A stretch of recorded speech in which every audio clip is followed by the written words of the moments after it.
hamba Tuhan pengacau yang dimaksudkan adalah mereka adalah hamba Tuhan benar yang memiliki integritas di hadapan Tuhan dan di hadapan sesama. Integritas maksudnya ialah apa yang mereka ajarkan dan apa yang mereka lakukan itu sama. Contohnya Elia yang kita bahas. Tetapi justru orang-orang seperti Elia ini yang minggu lalu kita tahu, kita baca ayat di mana Ahab sendiri yang begitu jahat, begitu menyakiti hati Tuhan, menganggap bahwa Elia adalah pengacau. Dan ternyata istilah ini juga bukan hanya dialami oleh Elia, banyak hamba-hamba Tuhan lain yang dianggap pengacau. Semua orang di Babel sembah patung Nebukadnezar, Sadrak, Mesak, Abednego tidak mau, dan itu dianggap bikin kacau karena tidak seragam toh. Semua sembah kok kalian tidak. Nah, orang-orang begini, apalagi mereka di daerah-daerah kafir, daerah-daerah yang sudah bejat moralnya gila-gilaan, orang-orang benar seperti mereka justru akan dituduh sebagai pengacau. Mereka provokasi Raja Darius, lalu bikin aturan tidak boleh orang berdoa kepada Allah manapun selama 30 hari, harus minta hanya kepada raja saja. Tapi Daniel tidak mau. Daniel berdoa kepada Allahnya, dan Daniel dianggap pemberontak, lalu akhirnya dibuang ke dalam gua singa. Paulus yang begitu habis-habisan memberitakan kebenaran pun, minggu lalu kita sudah baca Kisah Para Rasul pasal 24, ayatnya yang kelima, di mana ayat itu mengatakan telah nyata kepada kami bahwa orang ini, maksudnya Paulus, adalah penyakit sampar. Sampar di situ dia pakai kata Yunani loimon. Loimon itu diterjemahkan oleh Alkitab New International Version, dia pakai kata troublemaker. Pembuat kekacauan, pengacau. Makanya kemudian disusul dengan seorang yang menimbulkan kekacauan di antara semua orang Yahudi di seluruh dunia dan seterusnya. Karena Paulus punya khotbah sudah lain. Paulus tantang kebiasaan-kebiasaan yang tidak alkitabiah dan ngotot menekankan bahwa Yesus adalah satu-satunya jalan ke sorga, dan orang-orang seperti ini akan dituduh sebagai pengacau. Nah, tapi tidak apa-apa, saudara-saudara yang diberkati oleh Tuhan Yesus Kristus, ada banyak orang yang ternyata melihat orang-orang seperti Paulus, seperti Elia, seperti Sadrak, Mesak, Abednego, seperti Nabi Mika yang paling dibenci oleh Ahab, karena Ahab bilang dia khotbah tidak pernah enak di telinga saya. Jadi Ahab mau datang bikin enak telinga saya dulu. Mika tidak bisa. Mika bilang Tuhan omong apa ya saya omong itu. Nah, hamba Tuhan begini, pengacau ini, tidak enak, tidak nyaman. Bahkan Bapak Ibu tahu, Tuhan Yesus sendiri sebenarnya di kalangan orang-orang penentang kebenaran itu dituduh sebagai pengacau. Makanya Yesus sering disebut gila. Yesus disebut kerasukan setan. Yesus disebut penyesat. Data-datanya saya munculkan minggu lalu. Bapak Ibu kalau mau nonton lagi, saya beri keterangan di YouTube tuh ada part 1, part 2. Bapak Ibu bisa lihat di sana dengan jelas. Dan Yesus bilang apa sama kita? Kalau Anda pengikut Tuhan yang setia, seorang hamba tidak lebih dari Tuhannya. Jadi perlu bertanya kepada diri kita, kalau Anda cenderung aman terus, ada yang kurang beres dengan Anda dan saya. Kalau Anda aman terus, tidak mungkin aman. Iya Pak Mel, tapi kita kan bawa damai. Iya, bawa damai itu anak Allah. Tapi harus ingat, bawa damai itu paketnya lengkap, siap diserang. Apalagi damai versi Kristus. Karena pemberitaan Injil itu kan disebut memberitakan Injil damai sejahtera, bukan?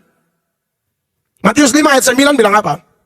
Berbahagialah orang yang membawa damai, karena mereka akan disebut anak-anak Allah. Iya, itu ayat 9. Jangan berhenti di situ. Dia lanjut ayat 10. Ini pembawa damai punya nasib nih. Berbahagialah orang yang dianiaya oleh sebab kebenaran, karena merekalah yang mempunyai kerajaan sorga. 11.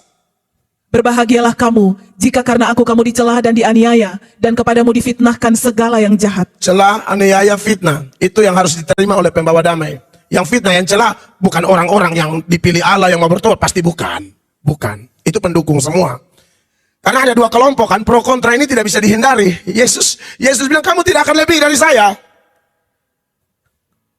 Kita yang melayani pasti akan ada kemenangan. Tapi ya siap sudah bahwa ada yang bilang, wah kita ini harum sekali. Bahkan Tuhan pun bilang, kamu adalah pembawa keharuman namaku. Tetapi yang lain tidak, ini bawa kematian, bawa celaka, pengacau dan lain sebagainya.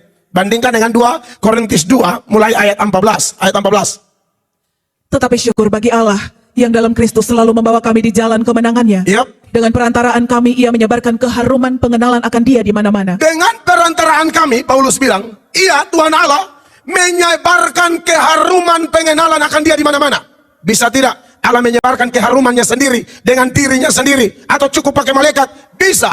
Tapi Allah mau pakai hamba-hamba Tuhan ini untuk menyebarkan. Tapi di sela-sela mereka menyebarkan keharuman, bahkan bagi Allah memang mereka anak-anak yang harum. Anak-anak yang rela dimaki, dihina dan lain sebagainya. Mereka rela sekali, dan bagi Tuhan ini anak-anak harum. Makanya di ayat 15 dia bilang begini, Bapak Ibu. Sebab bagi Allah kami adalah bau yang harum dari Kristus. Yes. Di tengah-tengah mereka yang diselamatkan dan di antara mereka yang binasa. Sebab bagi Allah kami adalah bau yang harum dari Kristus di tengah-tengah mereka yang diselamatkan. Tapi di antara mereka yang akan binasa dan masuk neraka, lihat hamba-hamba Tuhan yang harum di mata Allah nih, apakah harum juga? 16.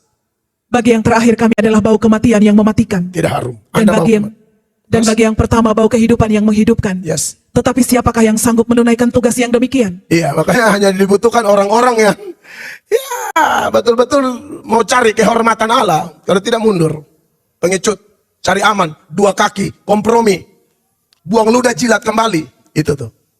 Dan Anda di mata dunia Anda harum sekali, tapi di mata Tuhan kau bangke, busuk. Mendingan busuk di mata setan-setan itu daripada busuk di mata Allah. Saudara cerna Bapak ini ayat. Pilih mana? Harum di mereka lalu busuk di Allah, atau harum di Allah busuk di mereka? Saya pilih yang kedua.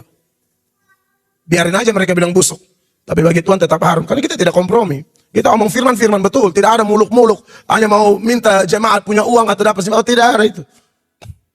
Tidak ada motivasi begitu. Itu gampang kalau Tuhan mau berkati, kecil itu. Beritakan firman betul. Makanya ayat 17 Paulus bilang begini. Sebab kami tidak sama dengan banyak orang lain yang mencari keuntungan dari firman Allah. Sebaliknya dalam Kristus kami berbicara sebagaimana mestinya, dengan maksud-maksud murni atas perintah Allah dan di hadapannya. Iya, bicara apa adanya, kebenaran-kebenaran.